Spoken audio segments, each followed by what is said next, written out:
সম্মানিত দর্শক, আজকের আমার ভিডিওর মূল প্রতিপাদ্য বিষয় হচ্ছে শিক্ষার্থীদেরকে ক্লাস 1 থেকে শুরু করে ইউনিভার্সিটি লেভেল স্টুডেন্ট যারাই শিক্ষার্থী প্রত্যেকের জন্য আজকের ভিডিও। আর স্টুডেন্ট ছাড়াও যুব সমাজ কিংবা অভিভাবক তারাও ভিডিওটা দয়া করে শুনবেন, কারণ আপনি আপনার ছাত্রকে, আপনার ছাত্রীকে, আপনার মেয়েকে, আপনার ছেলেকে, আপনার বাচ্চাকে, আপনার ছোটো ভাইকে সেই জ্ঞানটুকু অন্তত তাকে দিতে পারে।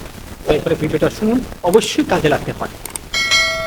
দেখুন, যারা শিক্ষার্থী তারা আজকাল যখন স্কুলে বা কলেজে পড়ালেখা করে, তাদের সম্মানিত শিক্ষকরা যখন তাদেরকে বিভিন্ন কারণে শাস্তি দিতে চান বা শাস্তি দিয়ে থাকে, তখন আমাদের শিক্ষার্থীদের বিহেভটা, তাদের আচরণ খুবই খারাপ আচরণ শিক্ষকদের প্রতি প্রদর্শন করে থাকে।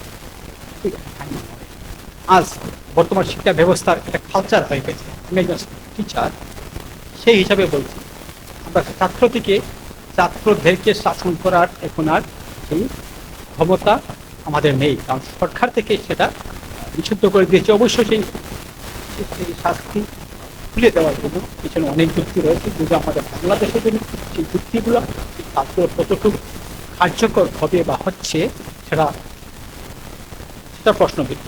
যাই হোক, আমি ওই দিকে যাচ্ছি না।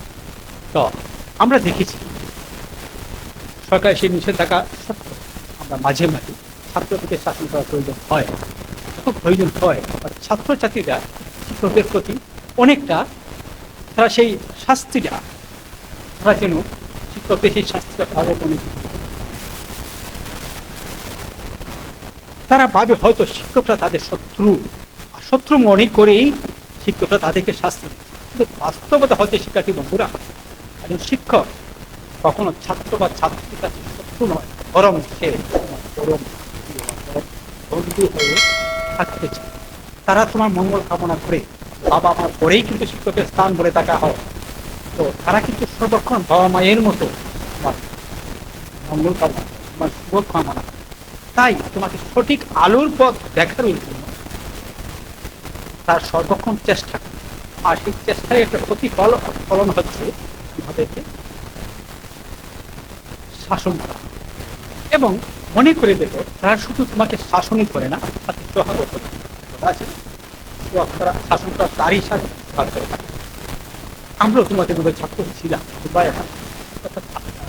শিক্ষকরা তোমাদেরকে শাসন করে, তোমাদের কাছে যে বিরক্তি মনে হয়, তোমাদের কাছে যে খারাপ হয়, এটা আমাদের একসময় একটা লাগাটাই স্বাভাবিক।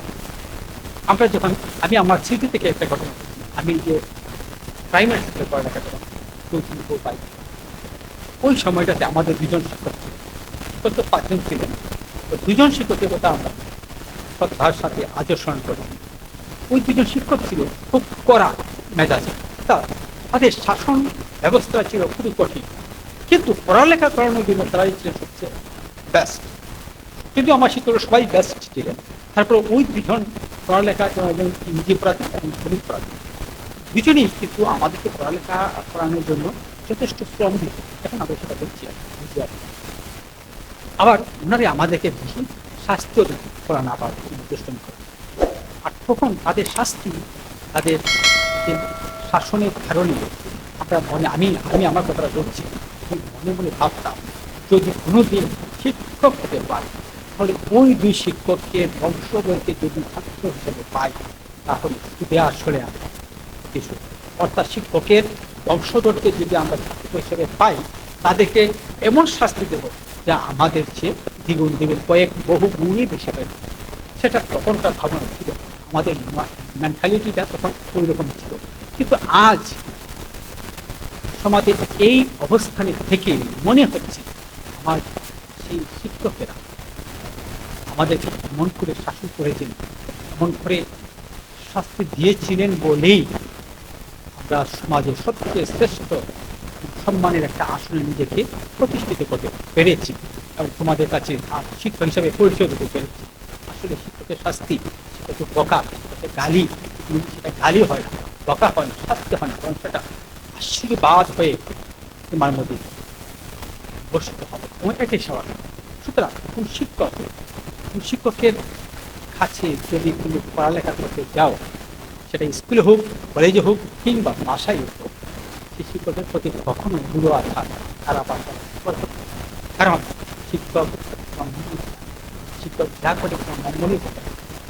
অবশ্য অনেক শিক্ষক আছেন, এটা ব্যতিক্রম একজন পাওয়া যায়, তারা অনেক সময় কিন্তু অনেক দিনের কাজ করে থাকে, সেটা নর্মালি যে কথাটা হচ্ছে কোনো শিক্ষক ছাত্রছাত্রী অমঙ্গল কখনো কামনা করতে পারেন না, পারেন না।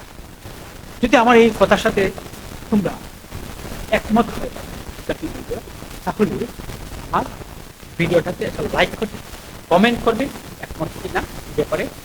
আর কোথা থেকে দেখছো জানাতে দিবে, পরবর্তী ভিডিওতে কিন্তু তোমাদের কমেন্টে কে কোথা থেকে দেখছো তোমাদের নাম সহ উল্লেখ করে তোমাদের শুভেচ্ছা বার্তাটা পাঠাবো। আমার অনুরোধ রইল, তোমরা যে যেখান থেকে যেভাবে দেখে থাকেন ভিডিওটা কমেন্ট করবেন কেমন লেগেছে, শেয়ার করে ভিডিওটা অন্যকে দেখা শুরু করবেন। আর যদি নতুন হয়ে থাকেন অবশ্যই আমার চ্যানেল সাবস্ক্রাইব করবেন, আর যদি আমাদের পেজ থেকে দেখে থাকেন তাহলে ফলো করবেন। দেখা হবে আমাদের পরবর্তী